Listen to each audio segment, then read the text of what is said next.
aqui. Então, eu estou comprando o automóvel do meu amigo João. João, você quer me vender por 30 mil reais o seu automóvel? Se ele falou sim, o negócio jurídico já produziria efeitos de imediato. Vamos colocar o elemento acidental agora. Chego para João e falo assim, João, eu compro o seu automóvel por 30 mil reais se estiver chovendo no final de semana. Meio estranho, mas não tem problema nenhum. Posso colocar uma condição dessa? Resposta, claro que posso.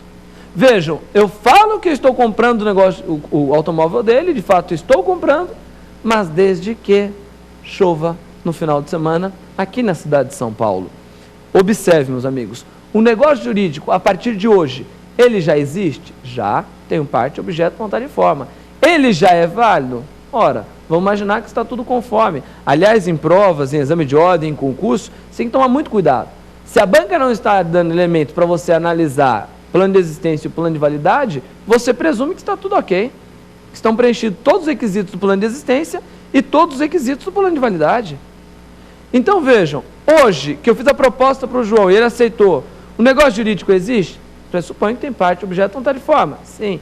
O negócio jurídico é válido? Vamos preencher que está todo, né, que estão presentes todos os requisitos de validade do negócio jurídico. Sim. Parte capaz, legitimado, objeto lícito e por diante. Sim. O negócio jurídico hoje produz efeitos? Hoje não. Então vejam, eu não tenho aquela sequência perfeita. Existência, validade e a consequência natural, a eficácia. A eficácia do negócio jurídico, ela ficará contida. Hoje o negócio jurídico existe e é válido, mas ele somente irá produzir efeitos se chover no final de semana. A eficácia, então, fica aguardando o implemento daquela condição, daquele evento futuro e incerto.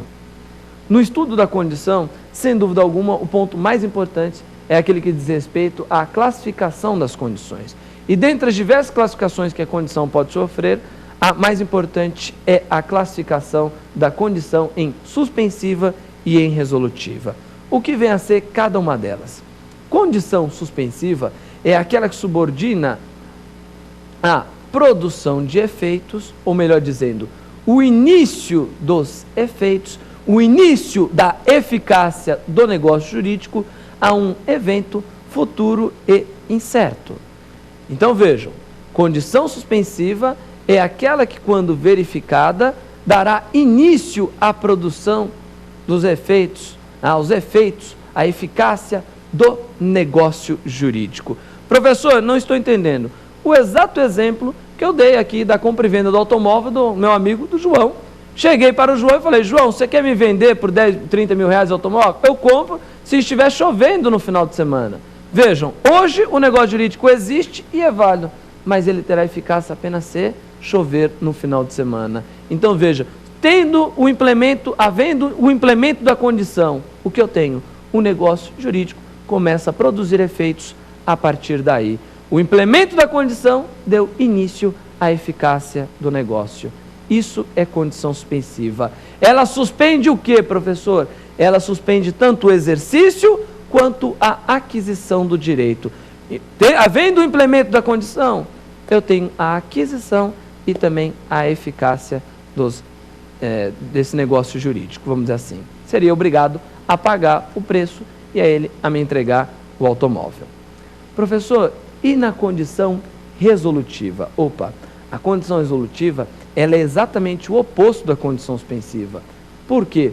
Porque a condição resolutiva é aquela que, quando verificada, ela põe fim à eficácia do negócio jurídico. Então, olha a ideia que você tem que ter na tua prova. Condição suspensiva, quando verificado, dá início à eficácia do negócio. Condição resolutiva, quando verificado, quando nós temos o implemento da condição, ela põe fim aos efeitos do negócio. Poxa, André, mas como é que eu teria isso num problema prático? Num exemplo. Vamos para o exemplo, então? Imagine que hoje de manhã meu filho chega para mim e me pede o carro emprestado. Meu filho me pediu o carro emprestado, falou, pai, posso ficar com o automóvel hoje? Eu falo, filho, não tem problema nenhum. Você pode ficar com o automóvel, mas olha, faça o seguinte, se começar a chover no meio do dia, você, por favor, me devolva o automóvel, porque senão eu não tenho como ir trabalhar ou voltar do trabalho. Combinado, filho? Combinado. Meu filho pega a chave do carro e sai feliz da vida guiando o automóvel. Observe, meus amigos, o negócio jurídico, qual é? De empréstimo. Ele existe? Temos parte, objeto, vontade de forma? Tem. Ele é válido? Está tudo ok? Parte capaz, legitimado, objeto lícito? Se a prova não lhe dá elementos, você sempre pressupõe que está tudo ok, que está tudo perfeito nesse negócio jurídico. Ele existe e é válido. Ele está produzindo efeitos? Claro que está. É um contrato de empréstimo, meu filho já está, inclusive utilizando o automóvel, saiu guiando aí pelas ruas. O negócio jurídico existe, é válido e eficaz. Só que agora, o que eu falei para ele? Se começar a chover, para ele me devolver o automóvel. Ou seja, para o negócio jurídico deixar de produzir efeitos. E dito e feito, chega ao meio-dia, começa a chover aqui na cidade. Observe, meu filho tem a obrigatoriedade do quê? De me devolver o automóvel. O que nós temos nesse exemplo? Uma condição resolutiva. O implemento da condição fez com que aquele contrato de empréstimo, aquele contrato de comodato ou modalidade de empréstimo, deixasse do quê? Deixasse de produzir efeitos. Isso é condição resolutiva. O negócio jurídico, ao contrário da condição suspensiva, já produzia efeitos, mas havendo o implemento da condição, cessam os seus efeitos, cessa a sua eficácia. Ficou bem claro? Essa é a condição suspensiva e resolutiva. Além da condição, o segundo elemento acidental que nós temos é o termo. E ele é muito parecido com a condição. Por quê? Porque termo nada mais é do que a cláusula que subordina a eficácia do negócio jurídico a um evento futuro e certo. Observe, ao contrário da condição, que é evento futuro e incerto, o termo subordina a eficácia do negócio jurídico a um evento futuro e certo. Você gosta de anotar as nossas aulas? Vá grifando aí, porque essa é a principal diferença entre condição e termo. Eu tenho também a futuridade, é um elemento necessário, só que veja, eu tenho a certeza de que este evento ocorrerá. Ok? Professor, na classificação do termo, o que é o mais importante? Também a classificação em suspensivo e resolutivo. Assim como a condição é classificada em suspensiva e resolutiva, o termo ele também pode ser suspensivo ou resolutivo. E o que vem a ser cada um deles? Quais as consequências de cada um deles?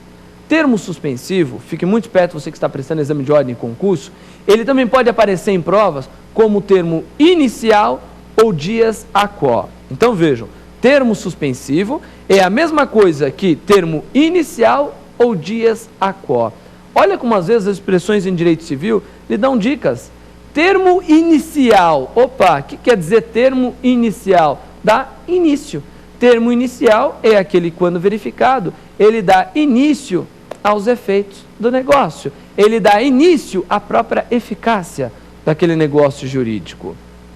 Professor, então o termo inicial, ele dá início aos efeitos do negócio? Significa dizer então que ele suspende tanto o exercício quanto a aquisição do direito? Cuidado. O termo suspensivo, ele não suspende a aquisição do direito. Isso você tem que tomar muito cuidado. O termo suspensivo suspende apenas o exercício.